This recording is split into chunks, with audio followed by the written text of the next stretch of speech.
Good evening, everybody, and welcome to the first NBA Retro League show, which is going to be kind of a overview of the league. Maybe I'll go over some of the details of the website, maybe go over some scores, some stats, just basketball in general, and just talk about your teams, talk about transactions, things like that. Kind of shoot from the hip.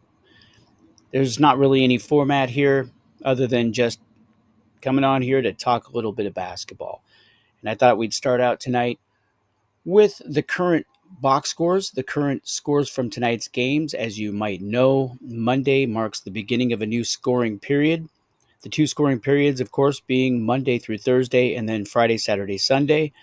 So we just completed a scoring period, and that would be the Monday through Thursday games. And let's have a look at the standings while we're talking about that. At the top, sit the San Francisco Warriors. That's Phil Johnson's team, 6-0. And wouldn't you know it, Showtime is right behind them or right next to them at 6-0. These are the two teams that squared off for the championship last year. And of course, the Showtime Lakers defeated the Warriors in, I think it was 6 games. And there are ways to look into that, but that's for another show maybe. Sitting behind those two is the Rockets. That's William Slavely's team, the newcomer, the kid. And that trade for Chris Paul is working out for him right now as he is out to a great start. Carolina Copperheads, they were a playoff team last year, but one of the last qualifying teams for the playoffs, and they're out to a good start, 5-1 record, even though they traded Ben Simmons to the Sacramento Kings. It looked like that was a bad deal the way Simmons has been playing, but of course they got a great young player in the deal. Let's have a look here. Carolina got Keegan Murray in that trade. He was the 4th overall pick in 2022, and it's working out pretty well for him so far. Keegan Murray, a talented forward. As you can see so far this season, he's not shooting too hot at 362, but he's attempting quite a few three-point field goals, and that would explain that a little bit. He definitely has stepped those numbers up this year in terms of attempts. He's getting to the free throw line a little bit more. That's encouraging. Not the greatest free throw percentage, though. He is a scorer, but he's a young player. He was drafted in 2022, so he should be able to improve these numbers. One thing I really like about this guy is the steals and blocks to turnover ratio. Positive there. Good rebounder. Solid young player is Keegan Murray. And the Copperheads are benefiting from Keegan Murray and others as they're out to a 5-1 start. The Pistons, also a playoff qualifier from last year, they're out to a 4-2 start. The Guardians are 4-2. The Eagles, another playoff team, as are the Guardians, 4-2. Phoenix Suns last year, I think, were sitting outside of the playoffs, so they have a 4-2 start. That's a team that I'm in control of. The Denver Nuggets, worst team in the league last season. They were able to draft Victor Wembanyama because of that, and they are out to a 3-3 start. So promising things happening there with the Nuggets and their new general manager, AJ Nardi, who is a tough cookie when it comes to trading. He's a shrewd manager who definitely wants to build a winner. Sacramento Kings coming in 10th right now at 3-3. San Diego Saints, owned by yours truly. That's my number one team. They are 3-3, and they are looking to get over the 500 mark today. This game period, which is a one-game period, I think we are playing against the Chicago Bulls and the Boston Celtics. And currently they are leading this game 71-64. Quentin Grimes finally having a decent game. Josh Hart also having a good game tonight. That's a change. This guy, Isaac Okoro, was a good pickup by the Saints in the first two game periods, but he's struggling right now with just 5 points. Dorian Finney-Smith is a free agent acquisition this week, this game period by the Saints. Strong game so far. Draymond Green, who was traded for by the Saints in the offseason, 9-point game tonight. That was a final, so he's got some work to do. If he has another chance, he might be done for the week. I'm not really sure about that. And he does have one more game that will be on Sunday against the Cleveland Cavaliers, so Draymond Green will have a chance to improve his numbers then. Dario Saric, a big-time pickup so far for the Saints. This game period, he has 22 fantasy points tonight in their final against Okie City. He's going to have to uphold that score on the Sunday game we just mentioned because he plays for the Warriors, as does Draymond Green. But what a game tonight. 9 field goal attempts and 20 points for Dario Saric and just 1 turnover. So, strong effort by the free agent pickup from the Saints. And speaking of free agents, this was today's pickups. Saric right there by the Saints. They dropped Nicholas Batum. Batum was traded recently to the Philadelphia 76ers, and there was some speculation that he might decide to call it quits after this trade. So the Saints went ahead and picked up Dario Saric, who is out to a hot start. Other free agent signings today, Lonnie Walker picked up by the Suns. They waived Gary Payton II. The Carolina Copperheads released Vasily Micic, I'm going to say. Not sure if I butchered that name, probably did. Marcus Sasser was picked up by the Copperheads. And the final transaction of the week, San Diego Saints once again coming in. They waived Reggie Bullock, who is not really getting any minutes with Houston behind Tari Eason. That was why they picked him up, was to back up Tari Eason. He has not been getting the numbers, so Dorian Finney-Smith was picked up by the Saints to replace Bullock. Finney-Smith was released by the San Antonio Spurs this year, who picked up Bobby Portis in his stead. I thought we would take a look at the top 20 players so far this season. And at the top of the list, Luka Doncic, of course, having another great year playing for the Warriors, followed by Donovan Mitchell from the Guardians with 100.75 fantasy points. After that, Anthony Davis having himself a nice start. The 30-year-old for the Showtime Lakers is third overall in scoring. Tyrese Halliburton from the Guardians. You noticing something right here? LA Guardians have 2 players in the top 4, and they're both guards. The Guardians might very well be a very good team when they've got 2 guards in the top 4. If they can keep that up all season, this is going to be a dangerous team indeed. Domantas Sabonis, son of the late, great Arvydas Sabonis. I mean, late to the NBA. Of course, Arvydas is alive and well. Sacramento has themselves a great player in Domantas Sabonis, currently sitting at 5th overall in scoring. Number 6 is Nikola Jokic. He plays for the Copperheads, and that's one of the reasons they're out to a good start. He comes in 6th overall. Ben Simmons, who could have stayed with the Copperheads, instead was traded to Sacramento. He is the 7th highest scorer right now. That trade is working out very well for the Kings so far. Poway has Steph Curry coming in at 8th, followed by Fort Wayne Pistons' Giannis Antetokounmpo. He's at 9th overall. Phoenix, DeAndre Ayton is 10th. Joel Embiid of the San Diego Saints is coming in at 11th. He's kind of up and down so far this year, but he should be okay as long as he stays on the court, of course. Evan Mobley, 12th. The center from Carolina Copperheads is 12th. Chet Holmgren, the rookie from the Golden State Warriors. Once again, Holmgren missed all of last year, so now he's a rookie in his second NBA season after he was drafted. He is 13th. He's looking like a steal. The Warriors are looking like they are going to be vicious this season. Nikola Vucevic comes in at 14th out of the Chicago Bulls. Bulls struggling, of course, but Vucevic is their best player so far. Here's another Copperhead, Jalen Duren. The 19-year-old is 15th overall out of the gates. LeBron James coming in at 16th out of the Showtime Lakers. Mitchell Robinson from Denver is 18th. The center is getting it done so far. Jimmy Butler, the forward, is 17th from the LA Clippers. The 34-year-old is having himself a nice start. Miles Turner, another center, is 19th overall. The 27-year-old is doing a number for the Fort Wayne Pistons. And finally, the Houston Rockets' Rudy Gobert coming in at 20th overall. The center, the 31-year-old center, is helping Houston to their great start. So, guys, I wanted to point out a couple of things about the box scores. For one thing, you notice this here where it says period and where it says day. This will show you what your team is doing today. The orange number shows how they're performing today. The period, of course, is how they're doing in the period. You might also notice over here on the scoreboard that you can change time frames. Right now, it is on the day time frame. So all the players shown in these box scores are players that are playing tonight or today. If you click this box score, it'll give you all the players playing for the period. That box score right in the middle, that calendar symbol right in the middle, will give you your entire period players. And you can see how everybody's doing for the entire game period.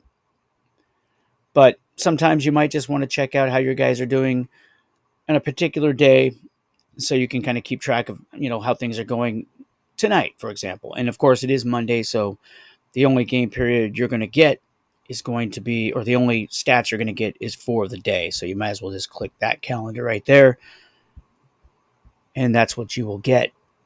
When judging how well your players are doing, one thing to do is click on their icon here, click on their name, go to more,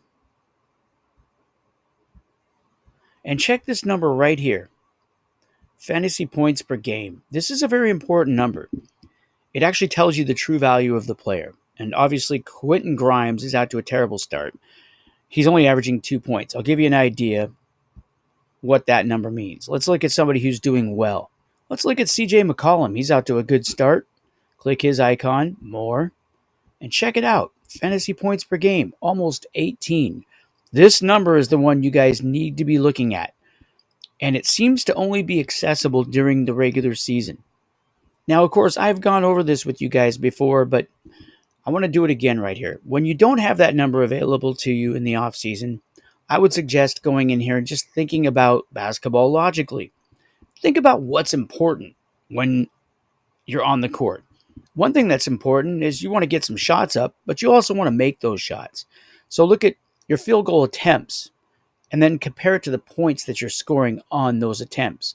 You must remember that a guy that gets to the free throw line is not getting charged for a field goal attempt. So when you make free throws, this number is going to increase a bit more compared to this number right here. That's why guys like Joel Embiid are so valuable. He gets hacked a lot and he scores a lot of points at the free throw line. So it's not enough just to get attempts. Are you getting quality attempts? And when a guy's getting fouled a lot, it shows that he's getting attempts off near the basket. And he's scoring more based on the fact that he's getting fouled, which takes away the attempt, and he just scores points with no attempts. These are very valuable players in this league. You want guys who get hacked and make free throws. Very important. But also, one way you can score on your attempts is by hitting some three-pointers. Not just field goal percentage, but three-pointers. And they do matter. But guys who launch a lot of threes and don't do a lot else, well, they're not exactly going to excel in real life or in this league. That's why you want to look at these numbers as well. Rebounds, assists, steals, blocks, and then compare them to turnovers. And it's really basic in that respect. This league is very simple that way. It's all about efficiency. You want your players to shoot quality shots. You want them to get to the free throw line and make their free throws. You want them to get on the glass and rebound. And you want them to share the ball, deal the ball around, create opportunities for their teammates. And also, of course, you want them to play defense. And finally, you don't want to turn the ball over. You want to take care of the ball. Very important. Anybody who's played basketball knows the importance of not turning the ball over. You bring the ball up the court, you lose it in the backcourt. The guards get it. They're on a fast break. They score. It costs you a lot when you turn the ball over. It's also demoralizing to the offense. So turnovers are definitely punished in this league, and it pays to have guys who can get more steals and blocks than turnovers, and in general, a low number of turnovers. Now, of course, some guys are going to have a high number because they're handling the ball a lot, but they're usually going to offset that with a lot of assists. It's going to be an interesting season because the Warriors are obviously out to a great start and they've got a very good team. They're already pulling away from everybody. So one thing that's going to be very important for this team is going to be the injury factor. So they're going to have to stay healthy. One thing that can affect the health factor is age.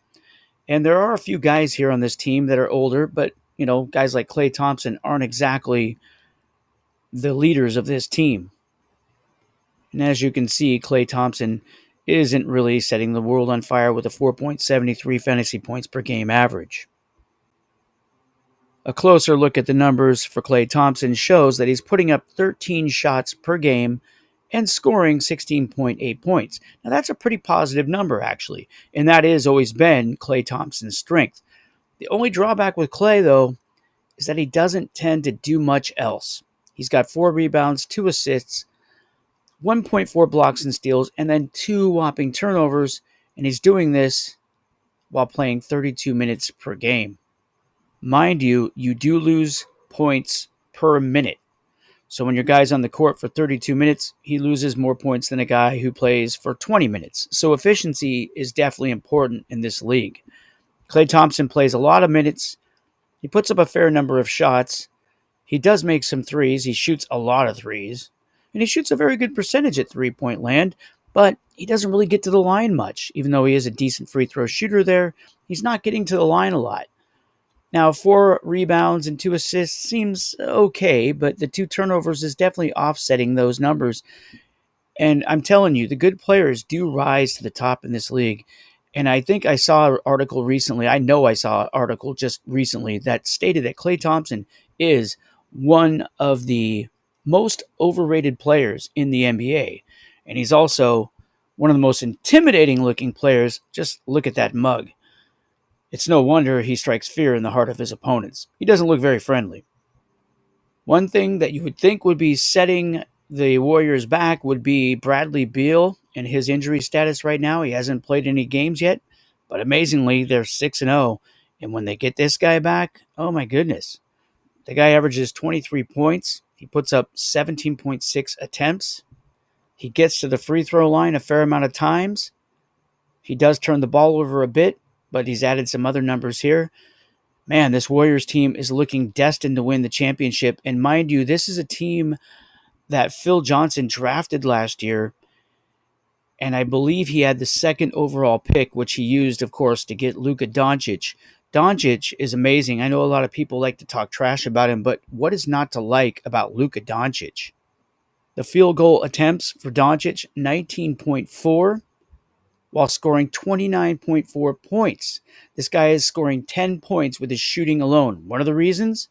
Well, he hits a fair number of three-point shots, but on top of that, he gets to the line.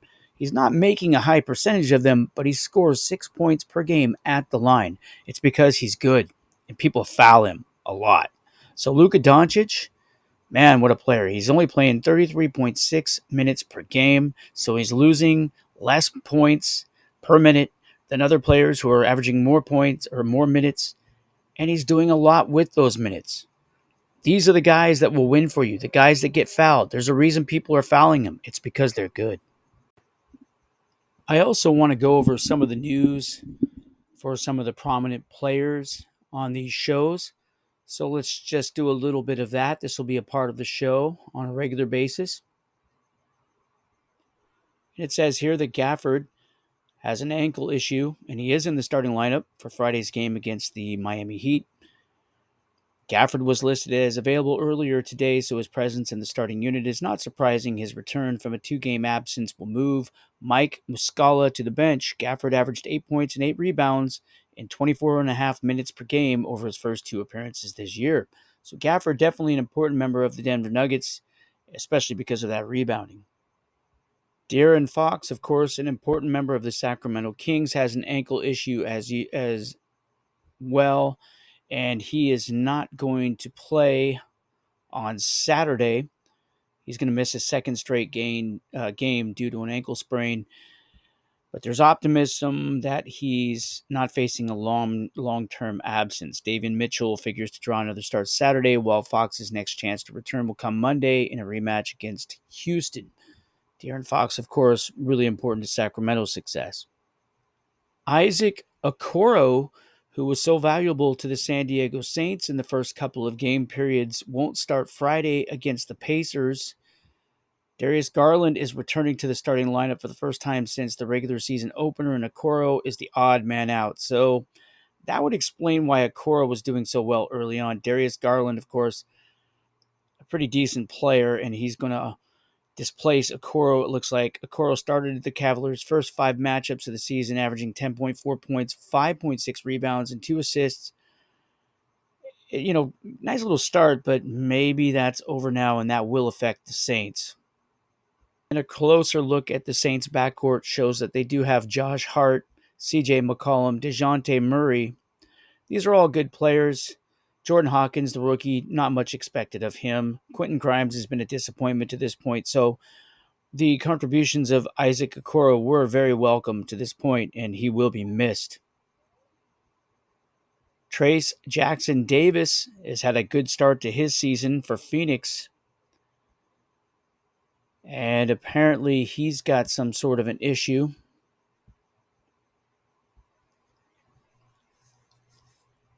He was assigned to the G League in Santa Cruz, so he's back to the D League. Jackson Davis flashed against the Pelicans on October 30, posting 13 points, 9 rebounds, and 4 blocks in a blowout win. But he hasn't been part of the Warriors' regular rotation. He'll likely get a full practice in with Santa Cruz to stay sharp before returning to the parent club. So it looks like this is just a temporary move. RJ Barrett, who was part of that preseason trade with Houston, is going to be out until the 6th of November at least. He has a knee issue. He's been downgraded from questionable and will miss back-to-back games due to a sore left knee. In his absence, Josh Hart figures to draw another start. Barrett's next chance to suit up will come Monday against the Clippers, so that would explain why Josh Hart had such a big game tonight. RJ Barrett is dealing with a knee injury. He, of course, again, was part of that trade with the Houston Rockets that sent Chris Paul Houston's way. Devin Vassell is going to miss some time. Apparently, he has a groin issue. He's going to undergo an MRI, so that's not the best news for San Antonio. He's been having a decent season to this point. Anthony Black, the rookie pick for the Dallas Mavericks in this league, Anthony Black was the 3rd overall pick in this year's draft. Black totaled 9 points on 4 of 4 field goal shooting and 3 rebounds and 1 assist and 2 steals in 16 minutes during Thursday's 115 to 113 win over the Utah Jazz. That's in real life. Gary Harris, who started the contest in place of Markelle Fultz, suffered a groin injury in the first half and didn't return. Joe Ingles started the second half in place of Harris, but Cole Anthony and Black were the ones who stepped their production up. If Harris and Fultz remain sidelined, it's possible Black will be able to carve out a 20-minute bench role moving forward. Anthony Black's a guy that I was high on going into this draft.